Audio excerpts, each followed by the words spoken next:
Hello everybody! Welcome to my channel. May nagtatanong po kasi ng kung ano daw itsura ng pera dito sa Israel.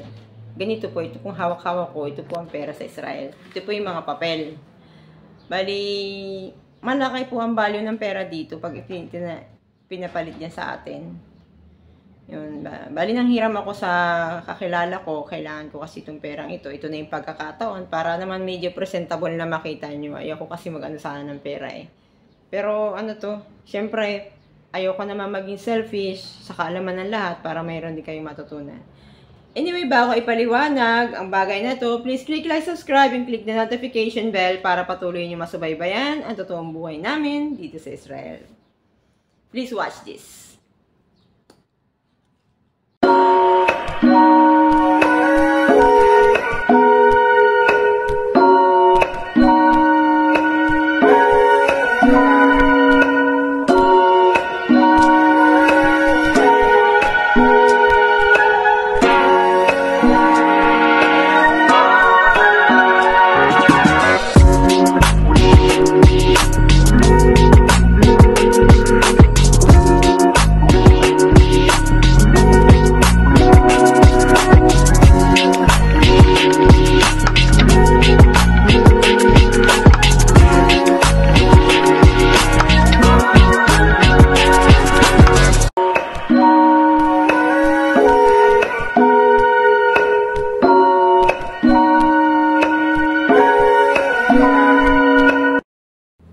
Hello everybody! Welcome to my channel! May nagtatanong po kasi sa akin kung ano yung itsura ng pera dito sa Israel. Ang pera po dito sa Israel ay, ang tawag po nila ay NIS. Kumbaga sa atin ay peso, sa Thailand ay baht, sa Korea ay won, sa Japan is yen. And America is dollar, and Europe is euro. Maraming tawag sa pera. But anyway, may nangutang po kasi ako ng pera kasi kailangan ko. At babayaran ko rin ito ng mga 2 sahod ko pa. Ipakikita ko sa inyo yung inutang ko. Ito. Tcharam! Oh. Diba? Utang-utangan. Inutangan ako, mangutang din ako. Ito po, yung hawak-hawak ko, ito po ay 200 NIS. Ang halaga nito sa atin ay, kumbaga, ang 10 NIS is, for example, ay 150. Di kung ang 100, 1,500, 3,000 po ang 200 NIS. Ito naman pong isa is 100, yung may usa, 100 NIS. 100 NIS is, for example, 150, 170, depende po sa palitan ng dollar dyan sa atin. And then, ito, 20 NIS, equivalent 300 pesos.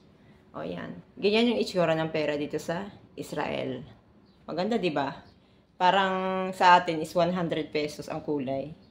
Maganda. Meron din silang dilaw na pera. Parang sa Korea, 50 won sa Korea is, tama ba ako? 50 won sa Korea is maganda rin, kulay dilaw. Yung 10,000 won sa Korea is green. Maganda yung pera ng Israel. This is the money of Israel. Okay? Yan. Nawa, nakita nyo na kung ano yung itsura niya. Ipapakita ko sa inyo na maganda. Ito yung 200. Yan o. Bank of Israel. Maganda siya. Tapos may puno yung, may marking of tree. Yan. This is 200. May sulat din siyang Hebreo. May Hebreo siya dito.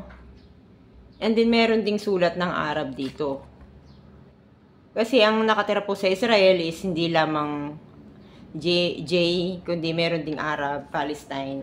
May sulat na Arab din. Oh. Yun. Yun yung 200 NIS. Ito po naman, yung 100 NIS. Ang cute, diba? May 2 usa. May 2 usa.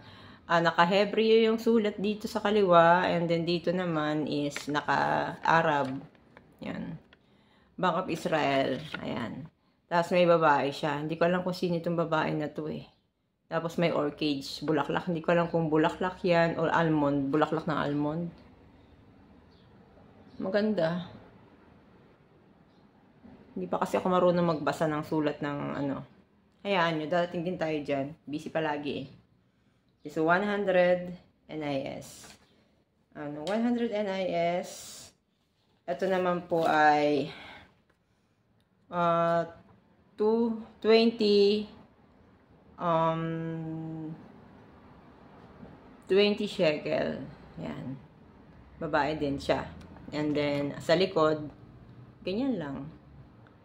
Naka-mark sa likod yung parang daanan, the desert. Parang di share. Totoo eh. May taniman siya. Grapes yata yan. Parang farm ng grapes.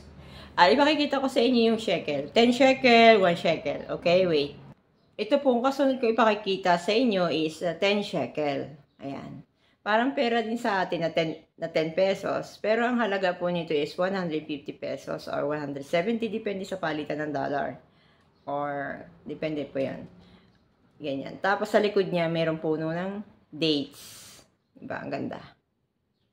Yan. Yan ang itsura niya. Baligtad. Yan. And then, mayroon sila tinatawag na 5 shekel. Ganyan lang ang itsura ng 5 shekel. Parang 5 pesos lang sa atin. Ayan o. Parang octagon. Parang pera natin na 2 piso na may puno ng nyog. Pero ito, parang may mga kanto din. Pero iba. 5 shekel.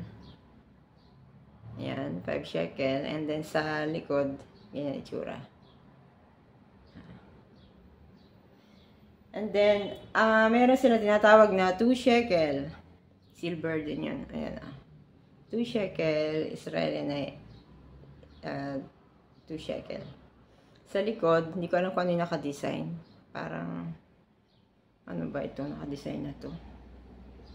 Parang siyang trigo at saka ubas.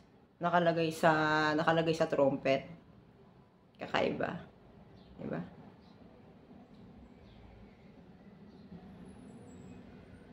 Tapos sa gitna, meron parang pomegranate. Parang bayabas itsura niya. Hindi masyado. Ayan, ganyan lang. Tapos, 1 shekel is equivalent of 15 pesos. Kumbaga sa atin, parang G's. 15 pesos ito. Or 17 for example. Depende sa palitan po ng dollar dyan sa atin. Ayan. Hindi ko alam kung anong puno ito. Parang farm. Kakaiba. May mga meaning yan. Ang isusunod ko sa inyo ipapakita ay yung tinatawag na agorot. Coins yun, parang ano na, gis na, agorot. Yung, kumbaga, ito pong 1 shekel, ang kalahati nito, meron po itong kalahati na barya. Kumbaga, 10 pirasong agorot is equivalent ng isa nito. Ang kalahati nito ay ito, nakalagay kalahati. Kaya nung bago pa lang ako nahirapan ako, kalahating agorot. Ang kalahating, kumbaga, 5 agorot, ang equivalent nito yung nakalagay na 1/2. Sa likod niya, may nakadrawing na, sorry, may stain kasi hindi ko mahanap yung maayos-ayos na example. May nakadrawing na parang yung tinutugtog ni ni King David. Yung ano ba yung ginaganon ba? Yan. Yan yung nakadrawing dyan. Ayan na. Diba? Tapos, itong kalahati niya to ay 5. 5 agorot na ganito. G's. Ito yung sinasabing agorot. 1 agorot.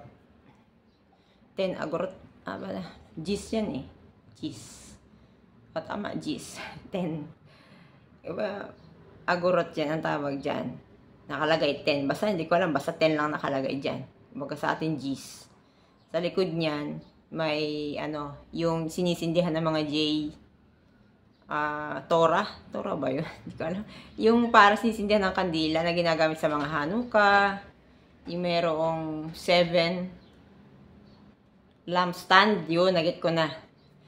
Meron siyang lampstand. Yung 7 lampstand. Nasa likod niyang gis na yan.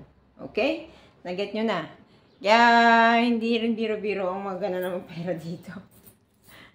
O, diba? Okay, bye-bye! Sana may natutunan kayo. Please click like, subscribe, and click the notification bell para patuloy nyo masubaybayan ang totoong buhay namin dito sa Israel. Diba?